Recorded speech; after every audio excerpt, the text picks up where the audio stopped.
You are looking at a piece of poop. I need you to sit with that sentence for a second, because in about 4 minutes, you are going to be looking at the same piece of poop and feeling something disturbingly close to reverence.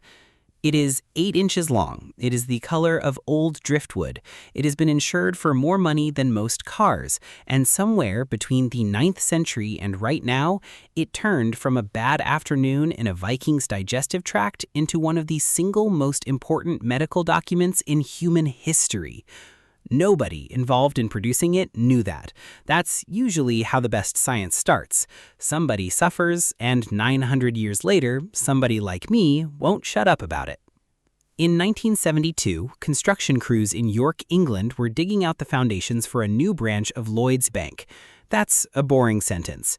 Banks get built, dirt gets moved, nobody expects the dirt to be famous. But York sits on top of Jórvík, the Viking settlement that ruled this stretch of England more than 1,000 years ago. And Jórvík's soil has a very strange property. It's waterlogged, peaty, almost completely starved of oxygen, which means the bacteria that normally break everything down, wood, leather, cloth, and yes, human waste, never got the chance to finish the job. The site became essentially a time capsule sealed in mud. So when the archaeologists went through that dirt looking for coins and combs and broken pottery, they also found something considerably less glamorous: a single, spectacularly intact piece of fossilized human feces, about the length of a dinner knife and twice as wide as your thumb. They named it after the bank being built on top of it, the Lloyds Bank Coprolite. Some people, less interested in decorum, just call it the Lloyds Bank turd. Here's the part that should make you sit up. In 1991, an archaeologist named Andrew Jones had to appraise it for insurance purposes, and his official verdict, the actual professional judgment of a trained scientist looking at ancient human excrement, was that it was almost as irreplaceable as the crown jewels. I want you to understand that he was not exaggerating for the camera. He meant it, because this thing isn't just old poop. It's a sealed biological record of what was living inside a human body 1,000 years ago, and once you know how to read it, it starts talking. Here's a fact that will ruin dinner parties in a genuinely useful way. Feces is one of the richest diagnostic samples the human body produces. Every single day, your gut is quietly filing a report: undigested food, bile pigments, shed intestinal cells, bacteria by the trillions, and if you're unlucky, unwelcome tenants. Under a normal timeline, that report gets destroyed within days. Bacteria devour it, weather scatters it, it becomes soil. But drop that report into cold, oxygen-starved, waterlogged mud, and the story changes. The organic material barely decomposes. It just sits there, patiently, waiting for someone with a microscope and questionable priorities to come along 1,000 years later and open the file, which is exactly what happened. Researchers sectioned the Lloyds Bank Coprolite, rehydrated tiny samples, and put them under magnification. And what they found wasn't just old bread and old meat. It was eggs, hundreds of them. Before we meet the residents of this Viking's intestines, I need you to appreciate what it takes for a parasite egg to survive 9 centuries of underground storage, because it is genuinely one of the more absurd engineering feats in biology. Parasite eggs, the ones we're about to discuss, are built like tiny fortified capsules, multiple protective shells, a chemically resistant outer coat designed to survive stomach acid, soil exposure, and temperature swings, because in the wild, these eggs might sit in dirt or water for months waiting for a new host to wander by and, say, drink from the wrong stream.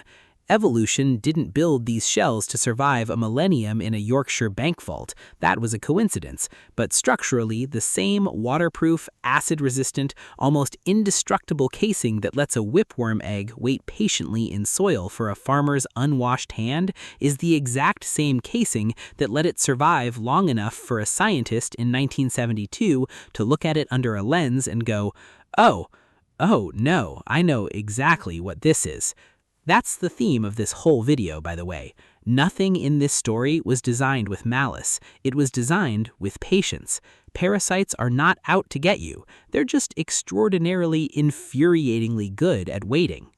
The dominant resident inside this Viking was a parasite called Trichiura, whipworm, so named because under a microscope, the adult looks exactly like a tiny bull whip, with a thin, thread-like front end and a thicker back end.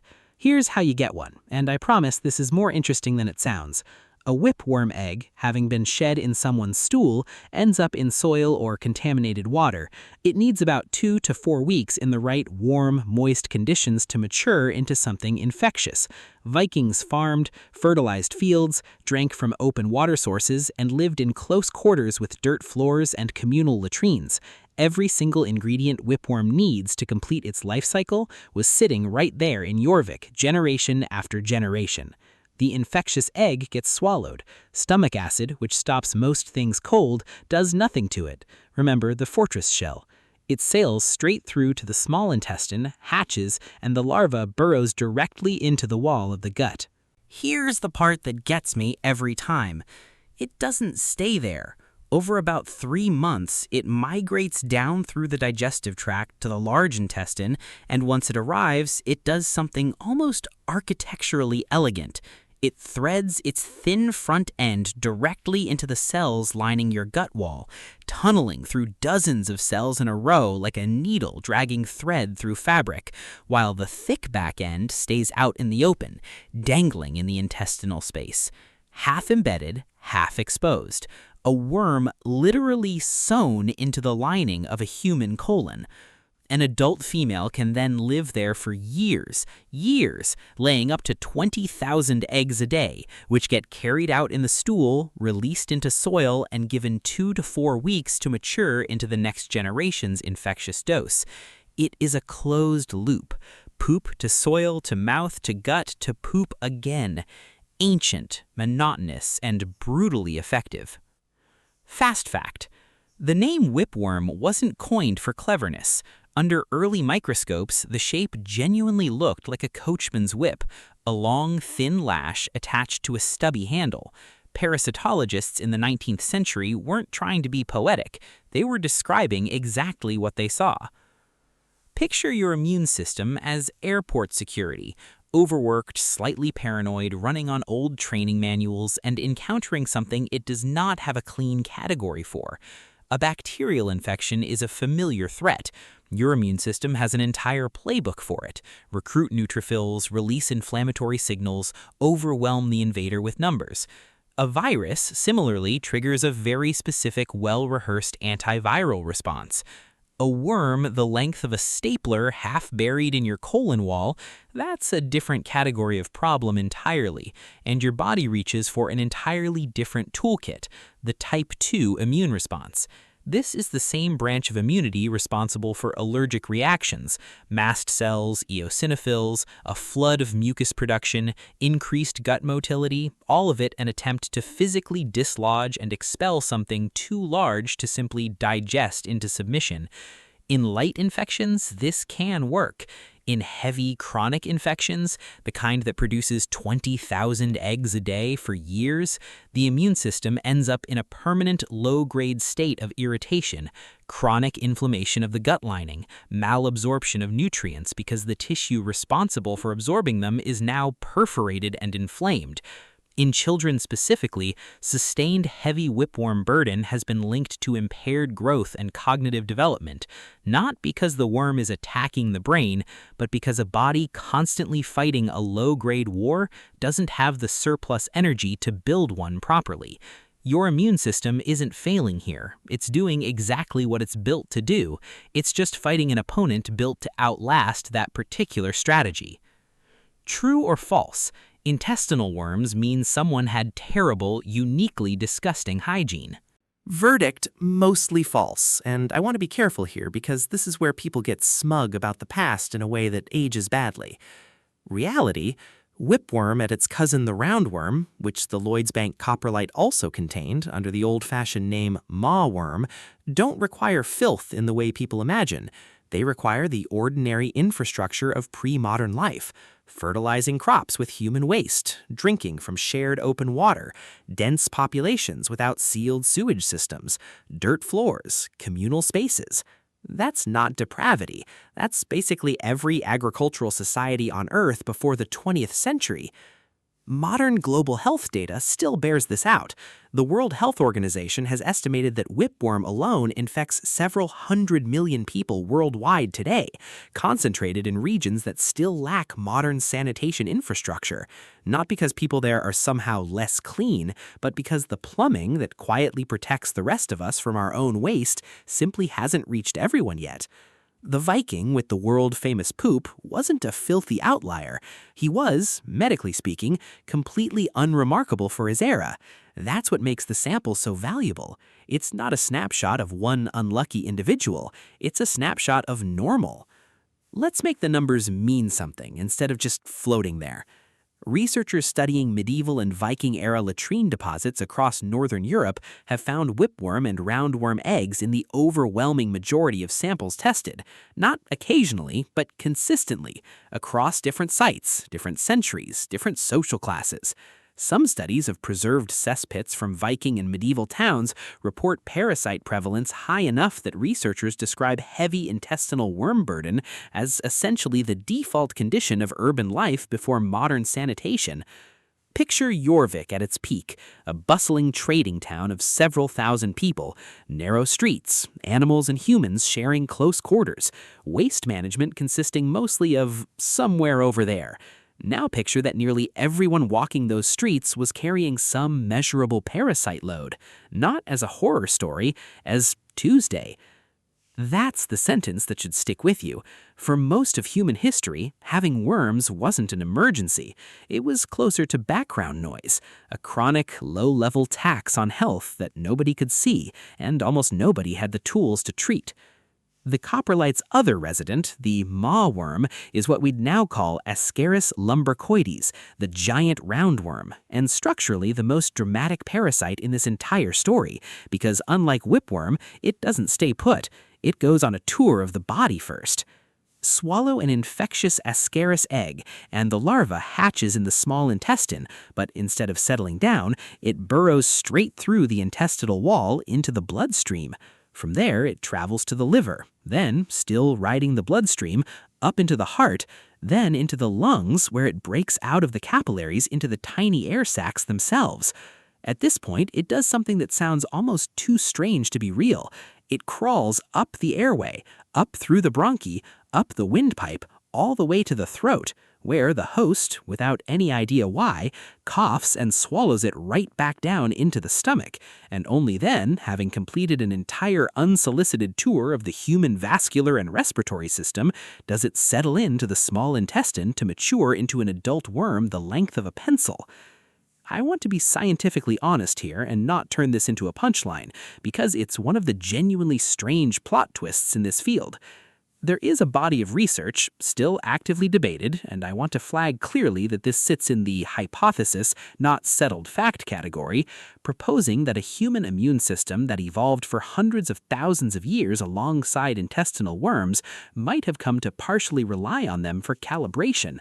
The idea, broadly known as the hygiene hypothesis, and its parasite-specific offshoot, suggests that chronic low-level worm exposure historically nudged the immune system towards tolerance, dampening the kind of overactive inflammatory responses we now see skyrocket in allergenic and autoimmune conditions across highly sanitized modern societies. This is not a settled conclusion. It is not a reason to romanticize a disease that, at heavy burden, causes real and measurable harm. But it has been compelling enough that some clinical researchers have actually trialed controlled, deliberately dosed whipworm eggs, a different, less pathogenic species than the human whipworm, as an experimental treatment for inflammatory bowel conditions, with genuinely mixed results across different trials. Some patients showed reduced inflammation, others showed no meaningful benefit. The honest scientific summary, as of the most recent research, is promising signal, not a proven therapy. I find this almost unbearably interesting. Somewhere in the last century, we went from worms are an ancient tax on human health that we should eliminate entirely to, wait, hang on, did we eliminate something our immune system was quietly leaning on? Medicine rarely hands you a clean villain. Usually, it hands you a very old roommate with a complicated lease. Here's where the story gets genuinely funny in the specific, bleak way medicine is often funny. For most of human history, there was no reliable treatment for intestinal worms. People used bitter herbs, ash, occasionally outright toxic compounds, with wildly inconsistent results and a real risk of poisoning the patient worse than the parasite ever would. The Viking with the world-famous poop who produced the Lloyds Bank Coprolite almost certainly had no meaningful treatment available to him at all. He simply lived with it, the way essentially everyone around him did. Modern deworming medication changed that completely. Drugs that are cheap, safe, and remarkably effective at clearing whipworm and roundworm infections, now distributed by the hundreds of millions of doses annually through global public health programs. It's one of the quieter, less celebrated triumphs of modern medicine.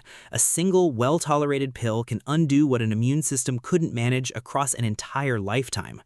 And yet, and this is the paradox, the same global sanitation revolution that made worms rare in wealthy countries is now suspected, per the still debated hygiene hypothesis above, of removing a piece of immune calibration those bodies had relied on for millennia. We solved the ancient problem so thoroughly that some scientists are now asking whether we solved it a little too well. Medicine doesn't get tidy victories. It gets trade-offs with very long delivery times. Practical takeaways, because fascination without usefulness is just trivia. 1.